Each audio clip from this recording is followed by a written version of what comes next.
Assalamualaikum warahmatullahi wabarakatuh. Terima kasih kepada moderator yang sudah mempersilahkan saya. Selanjutnya yaitu materi selanjutnya yaitu definisi suksesi. Menurut Odum, suksesi tanaman ialah urutan proses pergantian komunitas tanaman di dalam suatu kesatuan habitat. Terus menurut Salisbury, suksesi tanaman adalah kecenderungan kompetitif setiap individu dalam setiap fase perkembangan sampai mencapai klimaks. Terus ada lagi menurut Clemens, suksesi adalah proses alami dengan terjadinya koloni yang bergantian, biasanya dari koloni sederhana ke yang lebih kompleks. Nah, terus terkumpullah pengertian dari definisi suksesi yaitu perubahan langsung secara keseluruhan pada selang waktu lama, bersifat kumulatif dari dalam komunitas tertentu dan terjadi pada tempat yang sama. Gopal dan Barhaj pada 1972. Proses pergantian komunitas habitat waktu kompleks. Suksesi adalah suatu proses pergantian komunitas dalam suatu habitat dalam waktu yang sama untuk mencapai pertumbuhan yang lebih kompleks. Faktor-faktor penyebab terjadinya suksesi. Pertama ada iklim, terus yang kedua ada topografi, yang ketiga yaitu biotik. Berdasarkan habitat alami, maka suksesi dibedakan atas suksesi primer. Suksesi primer terjadi ketika komunitas awal terganggu dan mengakibatkan hilangnya komunitas awal tersebut sehingga secara total di tempat komunitas asal tersebut akan terbentuk substrat dan habitat baru. Nah, jadi begitu maksudnya dari suksesi primer. Selanjutnya yaitu suksesi sekunder. Apabila ada suatu ekosistem alami mengalami gangguan baik secara alami ataupun buatan karena manusia, dan gangguan tersebut tidak merusak total tempat tumbuh organisme yang ada sehingga dalam ekosistem tersebut substrat lama dan kehidupan lama masih ada. Pada suksesi sekunder, benih atau biji-biji bukan berasal dari luar tapi dari dalam habitat itu sendiri. Nah, itu contohnya ada forest area, terus ada jadi akibat dari tebang liar tuh dalam 1-2 tahun sudah tumbuh, 3-5 tahun sudah mulai, dan pada foto yang terakhir di bawah itu umur 50 tahun, jadi sudah banyak tumbuhan-tumbuhannya. Perbedaan dari suksesi primer dan suksesi sekunder yaitu habitat awal. Suksesi primer, habitat awal terdiri atas substrat yang sama sekali baru. Untuk suksesi sekunder, substrat lama dan kehidupan masih ada. Terus tumbuhan yang tumbuh pada tahap awal itu tumbuhan perintis berasal dari benih dan biji datang dari luar. Sedangkan suksesi sekunder, biji-biji dan benih awal dapat berasal dari luar atau dari biji-biji benih organisme yang tersisa dari komunitas awal. Suksesi primer memerlukan waktu yang lama, sedangkan suksesi sekunder memerlukan waktu yang lebih singkat daripada suksesi primer. Berdasarkan bertambah berkurangnya jenis, suksesi progresif perubahan semakin kaya akan jenis, suksesi regresif perubahan semakin berkurang jenis. Contohnya unsur hara berkurang. Berdasarkan habitat, suksesi dibagi 3. Ada hidrose, suksesi yang berkembang di habitat perairan, biasanya disebut dengan hidraj. Vegetasi yang sering berganti disebut hidrose. Itu ada gambarnya di bawah. Selanjutnya yaitu suksesi halosere, suksesi yang dimulai dari tanah berkadar garam atau asin. Selanjutnya yaitu suksesi herosere, suksesi vegetasi yang berkembang di daerah herik atau kering, terdiri dari Pachymeres, suksesi vegetasi yang dimulai dari daerah berpasir dan literose. Nah, itu juga sudah ada contohnya gambarnya. Nah, mungkin ini gambar dari peristiwa hidrose tadi yang sudah dijelaskan dan gambar peristiwa literose. Mungkin cukup sekian yang dapat saya sampaikan untuk materi kali ini. Selanjutnya akan pemateri selanjutnya. Terima kasih. Mohon maaf bila ada salah-salah kata. Wassalamualaikum warahmatullahi wabarakatuh. Baik, untuk materi selanjutnya yaitu menganalisis konsep klimaks. Nah, ini akan disampaikan oleh saya sendiri, Cynthia Fau. Nah, jadi konsep klimaks itu kita harus mengetahuinya terlebih dahulu, di mana interaksi, kompetisi, toleransi akan dipengaruhi oleh dimensi dan juga waktu dan akan menghasilkan populasi dominan. Secara fisionomis, populasi dominan tersebut merupakan identitas komunitas klimaks, misalkan hutan meranti. Nah,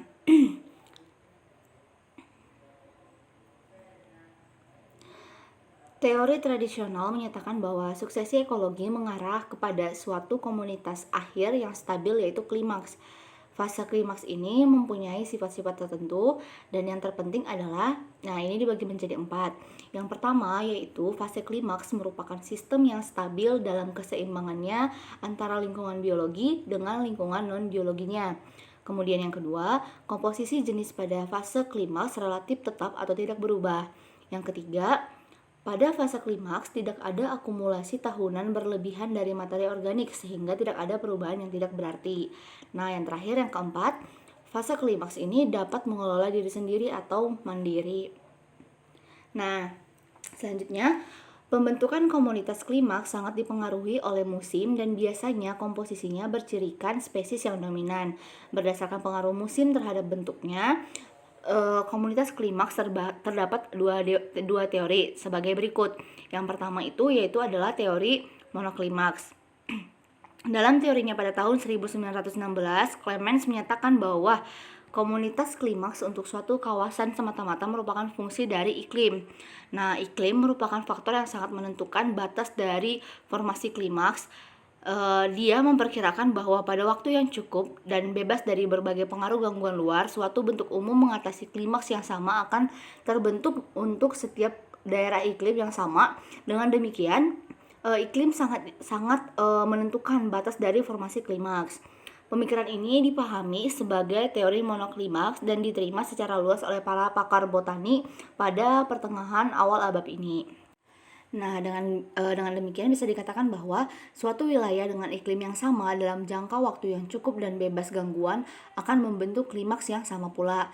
Clemens tidak melihat kenyataan bahwa banyaknya variasi lokal dalam suatu vegetasi yang telah berada dalam suatu bentuk klimaks.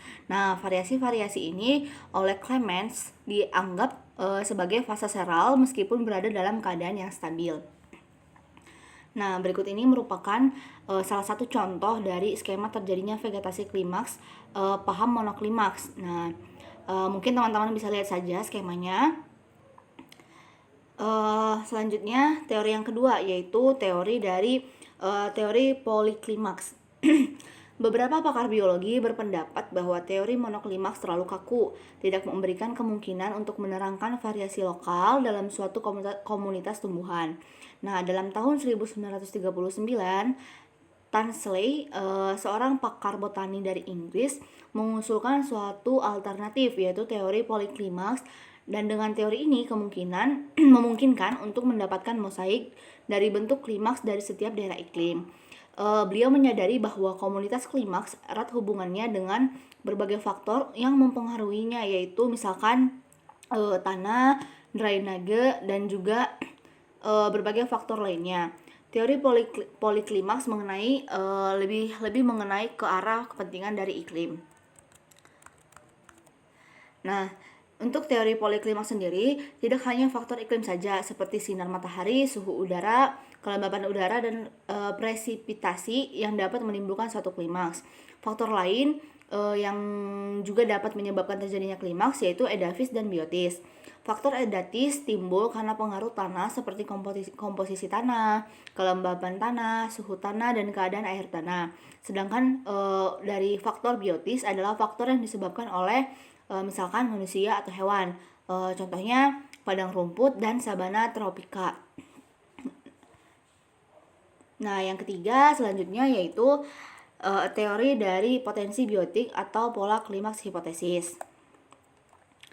Nah, Untuk teori yang ketiga ini, dalam 3 dekade terakhir, para pakar menyadari bahwa komunitas klimaks tidak ditentukan oleh hanya satu atau beberapa faktor pengontrol. Jadi, setiap komunitas merupakan fungsi dari semua faktor lingkungan yang berinteraksi terhadapnya, seperti iklim, tanah, topografi, dan lain-lainnya. Dengan demikian, banyak bentuk klimaks akan terjadi akibat kombinasi dari kondisi-kondisi tadi. Nah, hal ini dapat diperhatikan dengan konsep holosinostik dan holismal. Mungkin itu saja materi yang dapat disampaikan oleh saya. Selanjutnya saya serahkan kepada pemateri yang selanjutnya. Bismillahirrahmanirrahim. Assalamualaikum warahmatullahi wabarakatuh. Terima kasih. Materi selanjutnya yaitu tahapan dalam suksesi. Menurut Clement, ada 6 subkomponen dalam proses suksesi, yaitu nodasi, terbukanya lahan yang baru. Kedua, migrasi, tersebarnya biji-biji.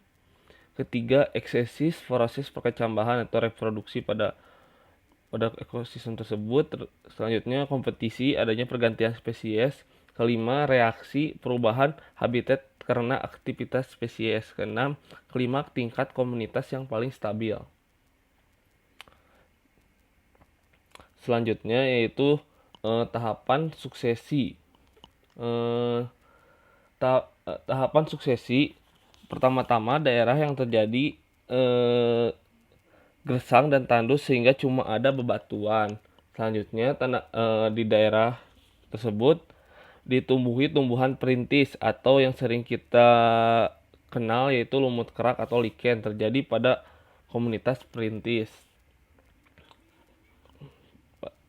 Komunitas pionir.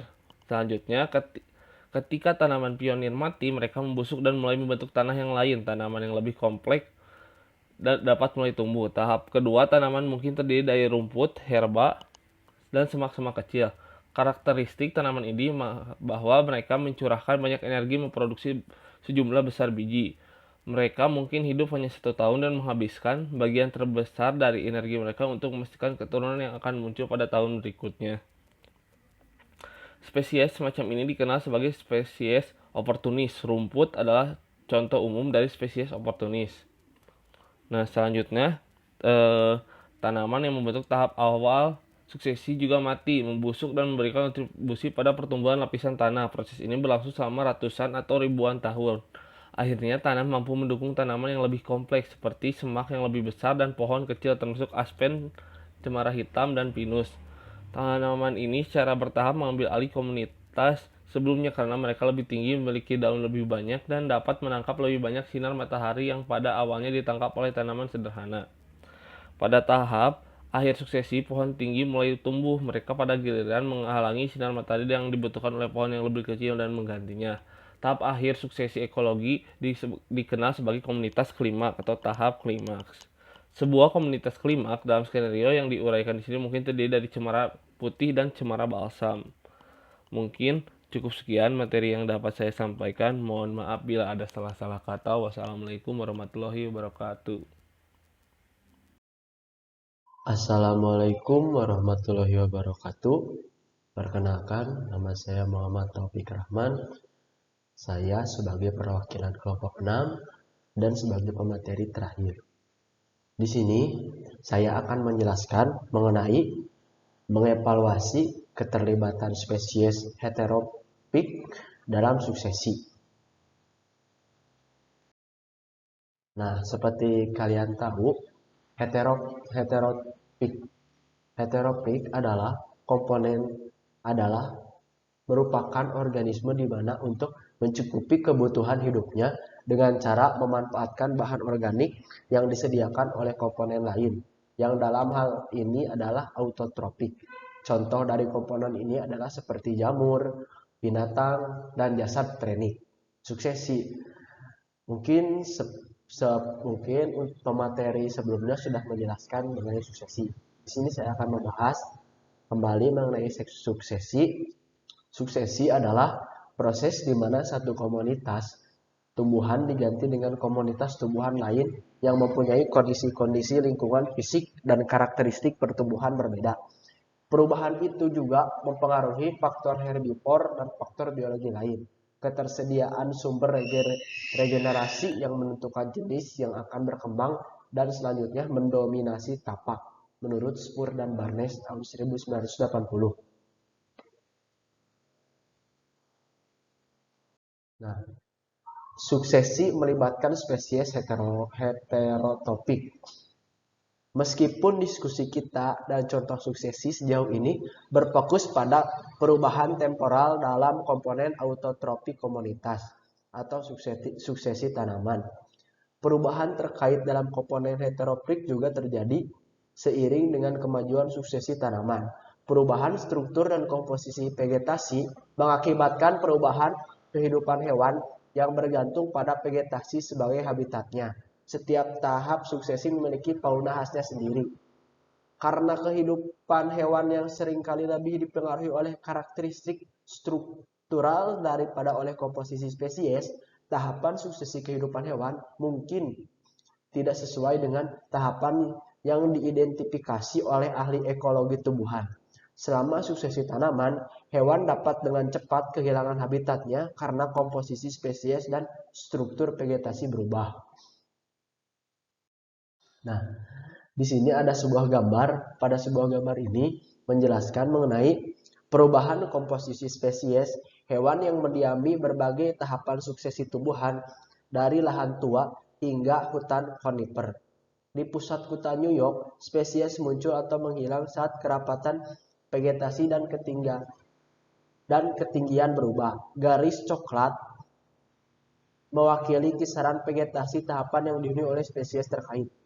Misalnya, kita dapat kembali ke pola suksesi sekunder yang terjadi di lahan pertanian terlatar di Amerika Utara bagian timur yang disajikan pada gambar ini. Nah, pada tahap awal suksesi setelah ditinggalkan padang rumput dan ladang tua mendukung meadowlarks, tikus padang rumput, dan belalang. Saat tanaman berkayu, keduanya pohon-pohon muda dan semak-semak menyerang, elemen struktur baru muncul. Hewan padang rumput segera menghilang, dan hewan semak-semak mengambil alih. Towhes, catbird, dan goldfinch menguasai semak-semak. Dan tikus padang rumput digantikan oleh tikus berkaki putih. Saat pertumbuhan tanaman berkayu dan tajuk menutup, spesies semak menurun dan digantikan oleh burung dan serangga tajuk hutan. Saat suksesi berlangsung, struktur vertikal menjadi lebih kompleks.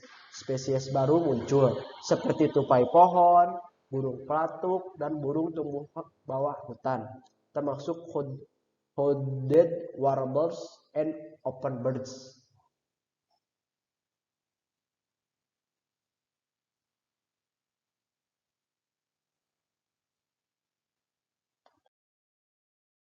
Nah, di sini juga ada sebuah gambar yang diambil oleh ahli ekologi Davis Johnson dan Eugene Audum dari Universitas Georgia meneliti perubahan dalam komunitas burung yang berkembang biak sepanjang gradien suksesi sekunder di wilayah pesisir Georgia. Para peneliti melakukan sensus komunitas burung yang berkembang biak di 10 lokasi yang mewakili kronosekuensi mulai dari 1 hingga lebih dari 150 tahun. Sejak ditinggalkan setelah bertani. Mereka menemukan bahwa situs tersebut dapat diklasifikasikan menjadi 4 tahap suksesi yang luas atau series yang didominasi oleh 4 bentuk kehidupan tumbuhan berbeda yang menggantikan satu sama lain. Contohnya herba, rerumputan, semak, pinus, dan kayu kertas.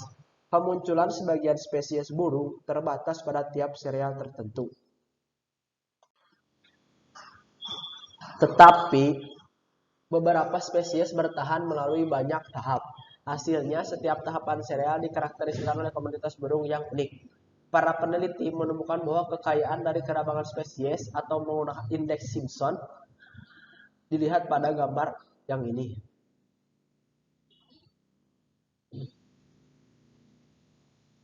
Nah, pada gambar tersebut meningkatkan dengan bertambahnya usia suksesi selama 60 hingga 100 tahun pertama.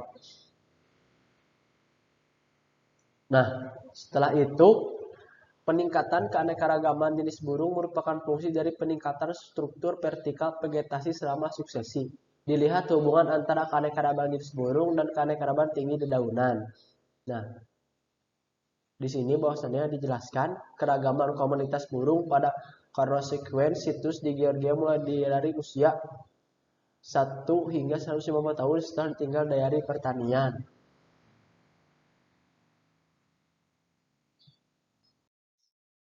Nah, di sini juga ada gambar. Gambar ini menunjukkan adalah jumlah total spesies mamalia kecil yang ditangkap untuk setiap ladang sebagai fungsi umur lapangan. Tahun ini sejak ditinggalkan dari pertanian diadaptasi dari Huntley and Illinois pada tahun 1987. Jadi perubahan serupa dalam keanekaragaman komunitas mamalia kecil dalam suksesi tanaman telah diamati di komunitas Old Pet. Nancy Huntley and Richard Illinois dari Universitas Minnesota meneliti komunitas mamalia kecil dari 18 ladang tua berturut-turut di Minnesota yang berusia antara 2 hingga 57 tahun sejak pertanian ditinggalkan. Komposisi spesies, biomasa, dan tutupan vegetasi di lahan lama berubah sepanjang chronosequence dan kekayaan spesies komunitas mamalia kecil juga meningkat dengan bertambahnya usia lapangan.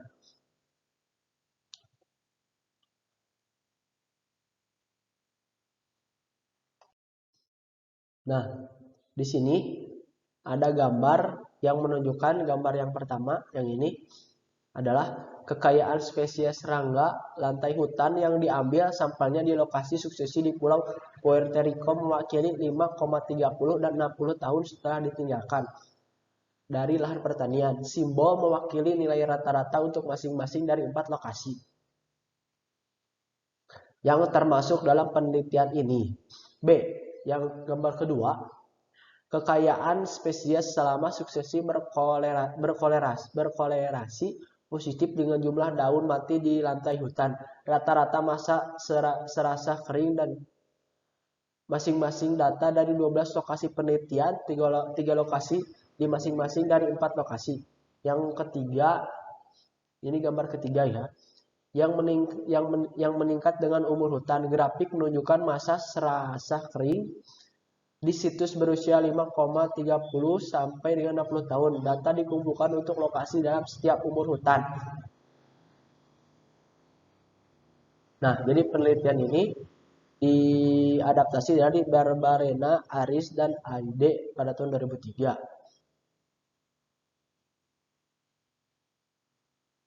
Nah, untuk materi selanjutnya, saya akan menjelaskan mengenai perubahan struktur komunitas dari waktu geologi.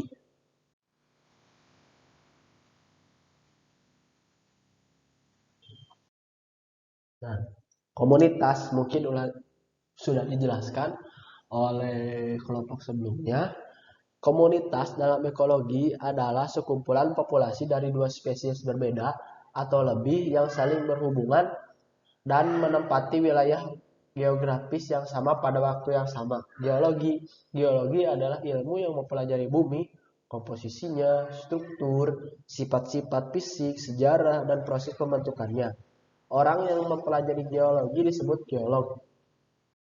Nah, di sini ada sebuah gambar mengenai struktur komunitas perubahan dari waktu ke geologi. Sejak dimulai sekitar 4,6 miliar tahun yang lalu, bumi telah berubah secara drastis. Daratan muncul dan pecahan menjadi benua.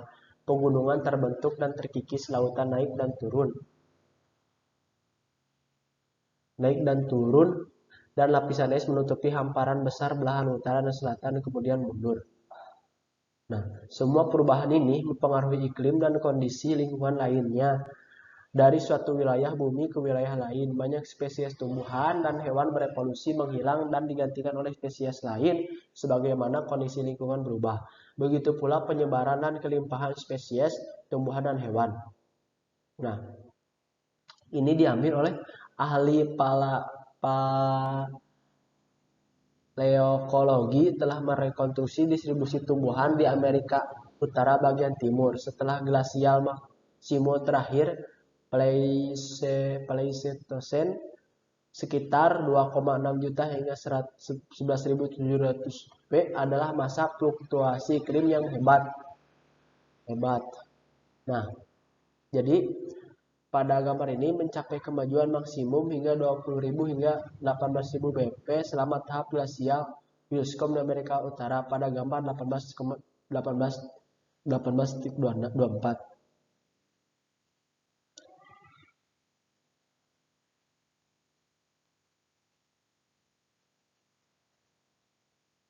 Nah, di sini juga ada gambar yang menjelaskan mengenai migrasi Prostagisal dari 4 marga pohon, yaitu cemara, pinus, dan putih. Nah, pada gambar ini saat menjelaskan pada saat iklim menghangat dan lapisan es menyusut ke utara, spesies tumbuhan menginvasi daerah glasiasi. Peta termasuk gambar yang ini mencerminkan kemajuan 4 genera pohon utama di Amerika Utara bagian timur setelah mundurnya lapisan es. Nah, ini diambil oleh penelitian dari Margaret Tapis dari University of Minnesota. Mengembangkan peta ini dari pola pengendapan serbuk sari di inti sedimen diambil dari danau di Amerika Utara bagian. Dengan memeriksa keberadaan dan jumlah serbuk sari yang disimpan di lapisan sedimen dan karbon yang menentukan umur sedimen, dia dapat memperoleh gambaran tentang dinamika spasial dan temporal komunitas pohon selama 18.000 tahun terakhir. Nah, untuk gambar selanjutnya, pada gambar ini menjelaskan mengenai perubahan dalam distribusi komunitas tumbuhan selama dan setelah mundurnya lapisan es Wisconsin, perubahan rekonstruksi dari analisis serbuk sari di lokasi seluruh Amerika Utara bagian timur. Jadi analisis ini mengidentifikasi tanaman pada tingkat genus daripada spesies karena dalam banyak kasus kami tidak dapat mengidentifikasi spesies dari butiran serbuk sari. Nah, sekian materi yang saya dapat sampaikan. Untuk selanjutnya, kembalikan lagi ke moderator.